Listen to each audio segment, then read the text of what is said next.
اعوذ باللہ من الشیطان الرجیم بسم اللہ الرحمن الرحیم۔ پیارے بچوں، السلام علیکم ورحمۃ اللہ وبرکاتہ۔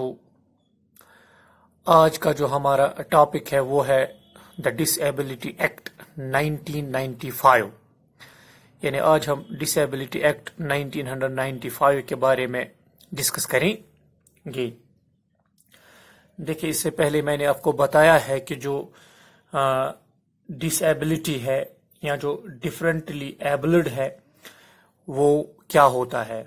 میں نے آپ کو بتایا ہے کہ کچھ انڈیویجولز جو ہوتے ہیں سوسائٹی میں وہ ٹیمپرریلی اور پرماننٹلی ہم کہہ سکتے ہیں وہ ان ایبل ہوتے ہیں، وہ کوئی کام نہیں کر سکتے ہیں۔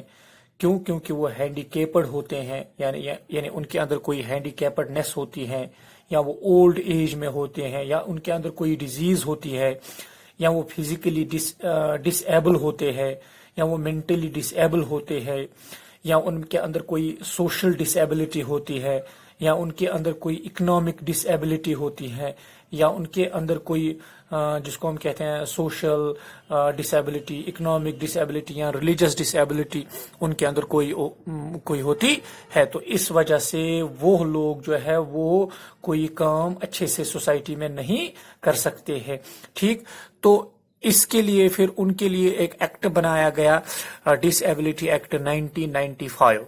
دیکھیں، جو راجیو گاندھی جو تھا وہ مین آف ویژن مانا جاتا تھا، یعنی اس کا ایک مقصد ہوتا تھا، یعنی سوسائٹی میں رہ کر یا ایز اے پرائم منسٹر رہ کر اس کا ایک مقصد تھا، اس لیے اس کو کہتے تھے he was a man of vision. دیکھیے، جب وہ پرائم منسٹر بنا ہندوستان کا، جب وہ ہندوستان کا پرائم منسٹر بنا، اس نے ریکوگنائز کیا جو ڈس ایبلٹی ہے وہ ایک کور ایشو ہے۔ اس وقت اس نے جو ڈس ایبلٹی ہے اس نے اس کو ایک کور ایشو کے حساب سے لیا، ایک اہم ایشو کے حساب سے لیا، مین ایشو کے حساب سے لیا۔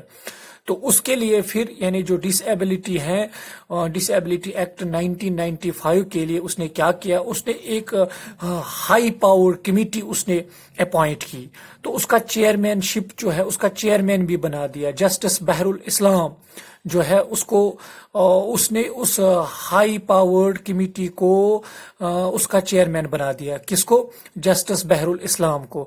تو جو یہ کمیٹی تھی اس نے the committee gave its report in 1988، یعنی جو کمیٹی ہے وہ اپنا رپورٹ پیش کرتی ہے 1988، لیکن before anything very concrete, یعنی کچھ ہم ایسا کہہ سکتے ہیں before anything very concrete could materialise, یعنی جو حقیقت ہوتی ہے یا حقیقت ثابت ہونا جو ہوتا ہے وہ ثابت ہوتی۔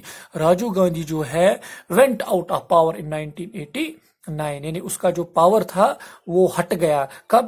1989 میں۔ اس سے پہلے کہ وہ جو ڈس ایبلٹی ہے اس کا رپورٹ اس کے متعلق کوئی کنکریٹ یا مٹیریلائز پیدا ہو جاتی، ٹھیک۔ تو پھر اس کے بعد کیا ہوا، جو کانگریس ہے، جو کانگریس گورنمنٹ ہے، جب کانگریس گورنمنٹ میں پی وی نرسمہا راؤ تھا، اس نے پک اپ کیا اس نے اس ایشو کو پک اپ کیا from wire it had got left, جہاں پر یہ رکی ہوئی تھی یا جہاں پر یہ رک گئی تھی۔ پھر اس کے بعد کیا ہو گیا، and to cap a long story short, یعنی اس نے پھر کیا کیا، to cap a long story short, the persons with disabilities, یعنی جو پرسنز وتھ ڈس ایبلٹیز ہیں، جن کو ایکول اپرچونٹی نہیں ملتی ہے، یا جن کو اچھی طرح سے وہ اپنے رائٹس پروٹیکٹ نہیں کر پاتے ہیں، یا ان کو رائٹس نہیں ملتے ہیں، یا وہ پارٹیسپیٹ نہیں کرتے ہیں سوسائٹی میں رہ کر، دوسرے کاموں میں، دوسرے معاملاتوں میں وہ حصہ نہیں لے سکتے ہیں۔ اس کے لیے پھر کیا ہو گیا، اس کے لیے پھر ایکول اپرچونٹیز ان کو دی گئی، پروٹیکشن آف رائٹس ان کو دیے گئے، اینڈ فل پارٹیسپیشن ان کو دی گئی۔ دیکھیے، جو یہ ایکٹ 1955 ہے، it was passed by the Indian parliament in December of 1955، یعنی انڈین پارلیمنٹ جو ہے دسمبر 1955 میں اس کو پاس کیا گیا، پارلیمنٹ میں جو ہندوستان کا پارلیمنٹ ہے وہاں پر اس کو پاس کیا گیا، لوک سبھا اور راجیہ سبھا میں۔ اٹ واز نوٹیفائڈ، پھر اس کو نوٹیفائی کیا گیا باضابطہ طور آن 7 فروری، یعنی 7 فروری 1996 کو پھر اس کو باضابطہ طور نوٹیفائی کیا گیا، اور اس کے بعد یہ لا آف دا لینڈ بن گیا۔ اس کے بعد یہ لا آف دا لینڈ بن گیا کون؟ دا ڈسیبلٹی ایکٹ 1955. تو اس کے تحت پھر کیا ہو گیا؟ اس ایبلٹی تحت کیا ہو گیا پھر؟ جو مطلب ڈس ایبلڈ پرسنز ہیں ان کو باضابطہ طور ایکول اپرچونٹیز مل گئی، پروٹیکشن آف رائٹس مل گئی، and full participation in every sector پھر ان کو مل گیا. ٹھیک، دیکھیے جو لا ہے chapter 6 of the disability act 1955، یعنی اس کا جو چیپٹر 6 ہے ڈسیبلٹی ایکٹ 1955 کا، از انٹائٹلڈ، یعنی وہاں پر کیا ہو گیا؟ وہاں پر ان کو امپلائمنٹ کلاز جو ہے 41 امپلائمنٹ کلاز 41 جو ہے کیٹاگوریکلی مینڈیٹس، یعنی کیٹاگوریکلی وہ مینڈیٹ وہاں پر کرتا ہے، وہ ایک فرمان جاری کرتا ہے وہاں پر انسینٹیوز آف امپلائرز، یعنی جو امپلائرز ہو ان کو انسینٹیوز ملنے چاہیے، both in public and private sector, یعنی پبلک سیکٹر میں بھی اور پرائیویٹ سیکٹر میں بھی، ہو ensure that at least 5% of their work force, یعنی پھر وہاں پر وہ انشور کرتا ہے کہ at least 5% of their work force جو ہے is composed of persons with disabilities in 1999.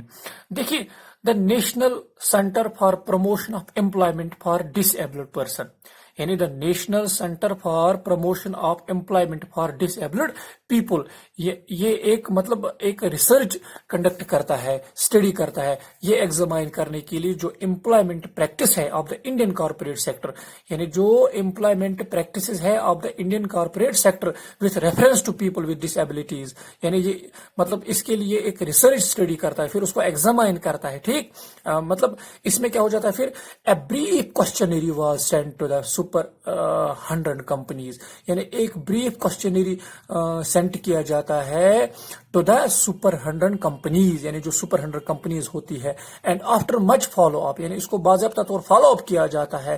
ٹھیک، اینڈ پرسویشن بھی اس کو مطلب باضابطہ طور، یعنی اس کو اس کی طرف راغب کیا جاتا ہے، دیکھیے پھر کیا ہو جاتا ہے، وی ڈڈ گیٹ 70 ریسپانسز، اس میں کتنا 70 ریسپانس اس میں گیٹ ہوتا ہے. We suspected that the picture would be dismal, یعنی مطلب شک بھی ہو جاتا ہے پھر اس میں کہ جو پکچر ہے، جو اصل پکچر ہے، اس میں یہ مایوس کن ہوتی ہیں، اس پہ بھی سسپیکٹ کیا جاتا ہے. But the statistics that finally emerged, لیکن جو اسٹیٹسٹکس پھر ملتا ہے، جو فائنلی ایمرج ہوتا ہے، جسٹ سمپلی اسٹنڈ اس، یعنی پھر وہ ہمیں حیران کن کر دیتا ہے. اس حساب سے کچھ اس میں کی فائنڈنگز دیکھنے کو ملتے ہیں، وہ یہ ہے جو پرسنٹیج آف ڈسیبلڈ امپلائیز ہے ان دا ریسپونڈنٹ کمپنیز، یعنی جو جواب دہ کمپنیز ہے، اس میں جو پرسنٹیج آف امپلائیز ہوتی ہے وتھ ڈسیبلٹیز، وہ کتنی ہوتی ہیں؟ وہ 0.40% ہوتی ہے. اسی طرح سے جو پرسنٹیج آف امپلائیز ہوتی ہے with disabilities in the public sector وہ کتنی ہوتی ہیں؟ 0.54% ہوتی ہے. اسی طرح سے جو پرسنٹیج آف امپلائیز ہوتی ہے جن کے اندر ڈسیبلٹی ہوتی ہے ان دا پرائیویٹ سیکٹر وہ کتنی ہوتی ہیں؟ 0.28%.